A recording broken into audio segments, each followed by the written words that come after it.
సంతోషంతో యెహోవాను సేవించుడి, ఉత్సాహగానం చేయించు ఆయన సన్నిధికి రండి.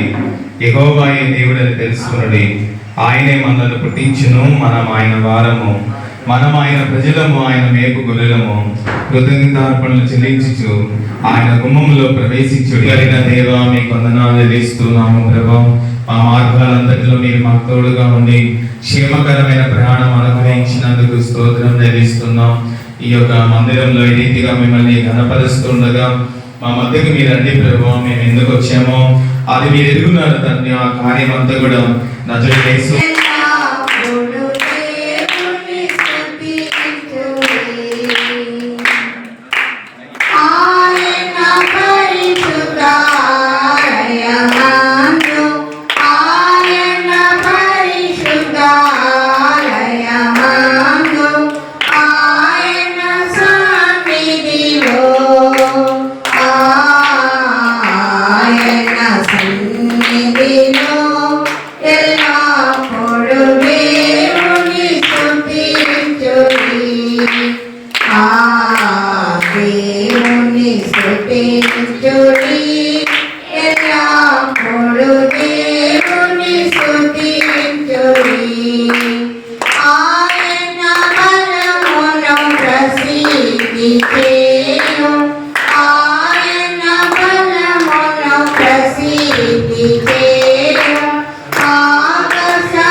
జకరియా 3వ అధ్యాయం 7వ వచనం అనే వాగ్దానం ఇచ్చి ఈ పరిచయం నడిపిస్తున్నాడు. అసలు ఏంటి ఈ పరిచయం, ఎందుకు తెచ్చాం? ప్రొవిజన్స్ పాస్టర్ గారికి ఇయడం. ఇప్పుడు ఒక తీగ ఉంది, గోడ మీద నడవమంటే ఎవరైనా నడుస్తారు. ఒక తీగ కట్టడం, దాని మీద నడవడం సాహసం. తెలుసు పడితే కింద పడిపోతాం. సర్కస్ లో నడుస్తారు, వాళ్ళు సాహసం చేస్తారు. తెలుసు పడితే తల పగలిపోదు.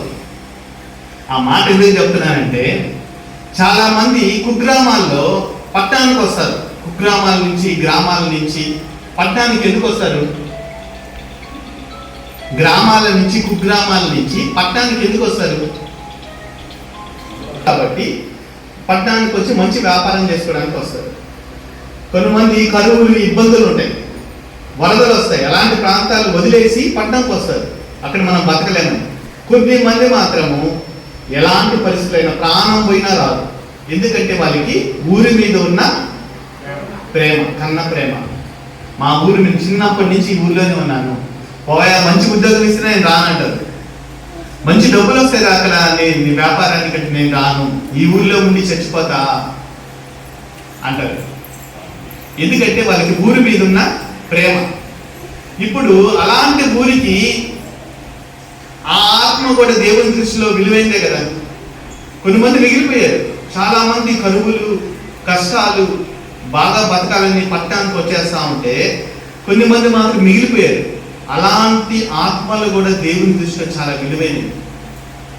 అలాంటి ప్రదేశానికి వెళ్ళే సేవకుడు సాహసం చేస్తున్నట్టే, తెలిసి అలాంటి ప్రాంతాలకు వెళ్ళడం. ఇప్పుడు మనం చూస్తే కొన్ని వైజాగ్లో పాడేరు అనే ప్రాంతం ఉంది. కొన్ని జాతి గ్రామాల్లో మిషనరీస్ వెళ్తారు, నార్త్ సైడ్ కూడా. అంటే చాలా మంది అక్కడ బతకలేదు. అలాంటి ప్రాంతాలకు ఏంది, ఒక సేవకుడు ప్రయాణం అవుతాడు. ఎందుకంటే దేవుడు చెప్పాడు నాకు. నేను ఎప్పుడు అంటుంటా, దేవుడు చెప్తే ఎలా ఉంటుందంటే, అమెరికాకి వెళ్ళమంటే ఎవరైనా వెళ్తారు, వెళ్ళరా? అనకాపల్లికి వెళ్ళమంటే ఆలోచిస్తారు, కుడితిపాలెంకి వెళ్ళమంటే ఆలోచిస్తారు. కానీ దేవుడు చెప్పేది ఇప్పుడు కష్టంగా ఉంటుంది. ఈజీ అయితే ఎవరైనా వెళ్తారు కదా. ఆస్ట్రేలియాకి వెళ్ళరా నువ్వు, చాలా మంది నాకు చెప్పుకుంటారు, నన్ను ఆస్ట్రేలియాకి వెళ్ళమన్నాడు దేవుడు, అమెరికాకి వెళ్ళమన్నాడు అని.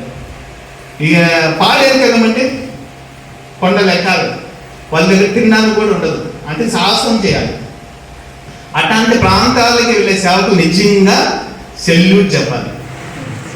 తగిన జీతాన్ని ఇవ్వడం కోసం దేవుడు ఆశీర్వదించి మనల్ని ఇక్కడికి పంపించినందుకు మొదటిగా దేవుడికి స్తోత్రం చెల్లిస్తున్నాం. మన ప్రెసిడెంట్ గారు చెప్పినట్టు మొదట దేవుని మందిరానికి, ఆ తర్వాత యాజకుడికి, ఆ తర్వాత పేదలకు అలాగే అనాథలకు అని 5 విభాగాల్లో చెప్పినప్పుడు మొదటిగా దేవునికి ఇవ్వడం జరిగింది. ఆ తర్వాత యాజకుడికి ఇవ్వడానికి కోసం వారేసారి ప్రశ్నించి మేము అందరం వచ్చున్నాం. ఈ అవకాశం ఇచ్చినందుకు దేవునికి స్తుతి స్తోత్రం చెల్లిస్తున్నాం. ఎందుకంటే యాజకుడు జీతమునకు తగినవాడు కాబట్టి ఆయన పని చేస్తున్నారు కాబట్టి. ఎందుకంటే యాజకుడు అనే వాడికి వేరే పని ఉండదు. మనకంటే సొంత ఉద్యోగాలు, సొంత వ్యాపారాలు లేక ఏదో ఒకటి ఉంటాయి, దాని ద్వారా మన జీవనోపాధి జరుగుతుంది.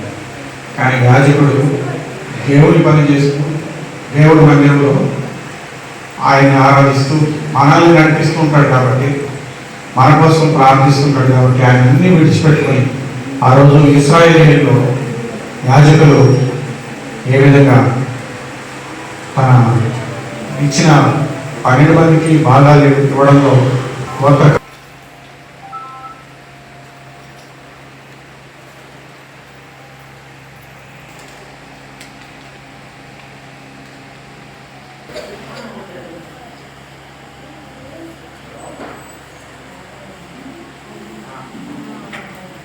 మహోన్నతుడైన మా తండ్రి, కనికరం పూర్వగా ప్రేమ కలిగిన మా ప్రభువ, నీ ఘనమైన మా స్తోత్రమయ్యా.